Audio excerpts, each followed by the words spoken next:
No ar, Jornal da CUT. Notícias, Giro sindical, direitos, mundo do trabalho, política, economia, saúde. Aqui, a classe trabalhadora tem voz. Olá Brasil, eu sou o André Acarini. O Jornal da CUT está no ar. Hoje traz os seguintes destaques: Wagner Moura, Marieta Severo, Bruno Galhaço e outros artistas pedem ajuda para indígenas e Yanomamis. Centrais sindicais se reúnem com o ministro do Trabalho, Luiz Marinho, para que o Ministério acompanhe o processo de recuperação das americanas e garantam direitos. Não pode acontecer como foi na Lava Jato, diz o Sérgio Nobre, presidente da CUT. Legado de Bolsonaro, trabalhadores demoram até 3 anos e meio a mais para se aposentarem. Confira a partir de agora aqui no Jornal da CUT. Rádio CUT. Aqui, a classe trabalhadora tem voz. Acesse pelo site www.cut.org.br. Para acelerar o atendimento e salvar a população, reforçando as ações de emergência decretadas pelo governo do presidente Lula, várias ações de ajuda humanitária estão sendo organizadas para os indígenas Yanomamis. Uma delas é a campanha Ação da Cidadania SOS Yanomami, que pretende levar cestas básicas, produtos de higiene e outros recursos aos Yanomamis. Artistas como Wagner Moura, Letícia Colim, Bruno Galhaço, Marieta Severo, Carlinhos de Jesus, Antônio Calone, Martinalha, Fernanda Abreu fazem um apelo à sociedade brasileira para que façam doações em um vídeo publicado nas redes sociais. E a gente vai ouvir o áudio desse vídeo agora com a mensagem dos artistas. Preste muita atenção nessa frase. Para um povo ser dizimado, primeiro começam pelas crianças. E é isso que está acontecendo com os indígenas Yanomami, em Roraima e no Amazonas. Nos últimos 4 anos, 570 crianças Yanomami morreram de fome. A causa dessas mortes está ligada ao garimpo ilegal do território que é sagrado para os indígenas. Esses garimpeiros poluem a água potável dos rios e desmatam o solo. Prejudica a alimentação e também traz doenças como malária e sarampo. Precisamos ajudar agora os nossos povos originários. Convidamos você a se juntar a gente à Ação da Cidadania, que combate a fome há quase 30 anos. Nesse momento, a ONG está nos territórios Yanomami distribuindo cestas básicas e insumos para essas comunidades. E podemos fazer mais. Doe. Cada centavo conta nessa luta. A sua solidariedade é muito importante. Doe pelo Pix sos@açãodacidadania.org.br. Vamos nos unir pelo futuro das crianças Yanomami. Pelo futuro de um povo que carrega a história do nosso país. Bom, reforçando, o site para doações podem ser feitas inclusive com Pix. Você acessa açãodacidadania.org.br/SOS-Yanomami. Yanomami, você sabe, escreve com Y no começo, né? Yanomami. E a Ação da Cidadania, o C do ação não é C cedilha, né? Então é acãodacidadania.org.br/SOS-Yanomami. O Ministério da Saúde declarou emergência de saúde pública no território Yanomami brasileiro. A área sofre com desassistência sanitária e enfrenta casos de desnutrição severa, de malária, além de outros tipos de violência também contra a população.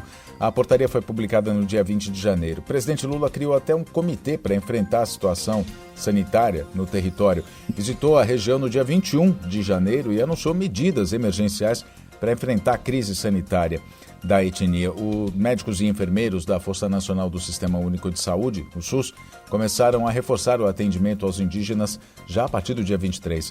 Abandonados pelo governo de Jair Bolsonaro, que incentivou o garimpo ilegal com consequências severas à população Yanomami, além de ter cortado verbas também para atender às necessidades mais básicas deles, os indígenas estão morrendo de fome e de doenças, como a gente disse, a malária, lá no estado de Roraima.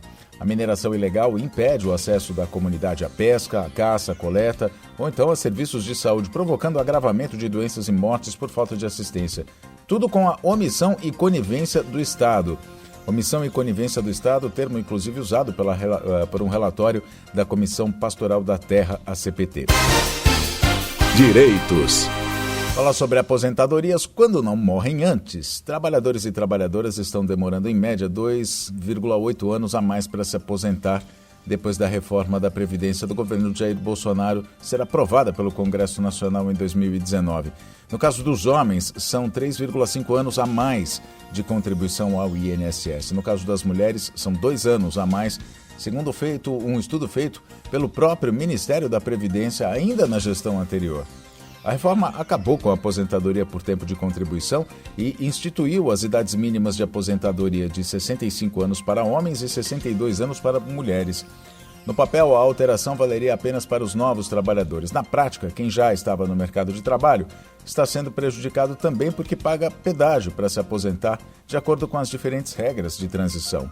Com o discurso de que quem se aposentava com R$ 2.200 era rico e que o país quebraria se não acabasse com o déficit da Previdência Social, a dupla Bolsonaro e Paulo Guedes, ex-ministro da Fazenda, aprovou a reforma que atinge principalmente os mais pobres, que podem morrer antes mesmo de conseguir cumprir os critérios para se aposentar, e os dependentes dos trabalhadores.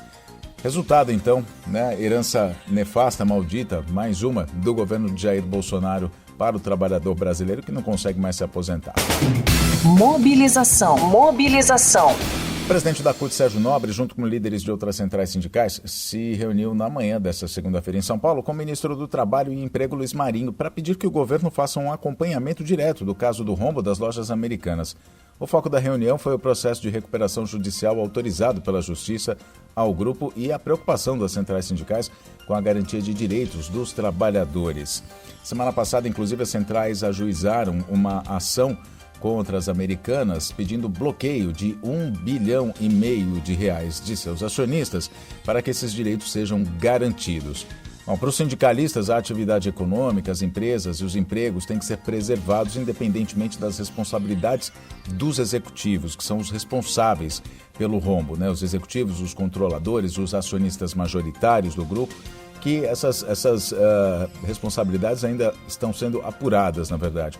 Na reunião, o presidente da CUT, Sérgio Nobre, reforçou que não somente os 44 mil trabalhadores do grupo correm risco, mas também toda uma cadeia produtiva, os fornecedores.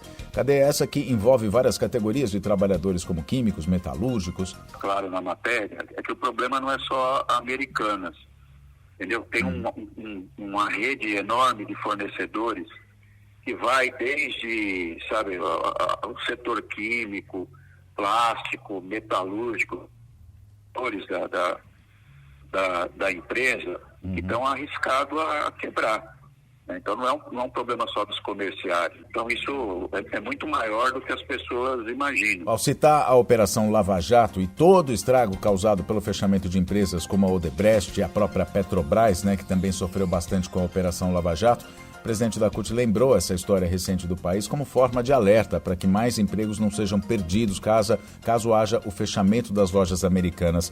Na época da Lava Jato foi isso que aconteceu. Muitas empresas acabaram quebrando por serem punidas pela Lava Jato e não os seus controladores, os seus diretores, aqueles responsáveis pelos casos de corrupção. Mas quando você tem um rombo de 43 bilhões numa empresa e ninguém percebe, tem alguma coisa de errado, Então que isso tem que ser investigado, tem que ter uma investigação dura do que aconteceu e as pessoas têm que ser punidas, seja por negligência, seja por corrupção, seja lá o que for, mas tem que ser punido. Agora que a punição tem que ser as pessoas, que quem comete crime são as pessoas, não é a empresa. A empresa é patrimônio, tem um papel social, tem empregos e tal, e que ela tem que ser preservada nesse processo. Então tem que ter uma investigação dura, se tiver culpados tem que ser punido, dado todo o direito de defesa. Agora, a empresa e os empregos têm que ser preservados. As centrais sindicais solicitaram ao ministro Luiz Marinho que o Ministério do Trabalho e Emprego participe da construção de um diálogo tripartite envolvendo empresa, trabalhadores e o Ministério para que seja acompanhado o processo de recuperação empresarial das americanas, que já é inclusive considerado um dos maiores do Brasil, dado seu valor, 43 bilhões de reais de rombo. Sérgio Nobre disse sobre o encontro o seguinte, que houve um compromisso do ministro em convocar a empresa para prestar esclarecimentos sobre o que aconteceu nas americanas. E lembrando que na próxima sexta-feira vai haver uma manifestação na Cinelândia, no Rio de Janeiro, ali em frente a uma das lojas americanas, uma das unidades das lojas americanas, vai haver um ato justamente em defesa dos direitos dos trabalhadores, cobrando um posicionamento mais severo, mais definitivo para que os empregos sejam preservados. Esses atos também serão realizados em unidades de São Paulo, em Osasco, por exemplo, no centro de distribuição, que é o maior das lojas Americanas no Brasil, e em outras lojas também ações pontuais, como panfletagens, colagem de cartazes ou entre outras ações. O Jornal da CUT então fica por aqui. Muito obrigado pela sua companhia. Até a próxima edição.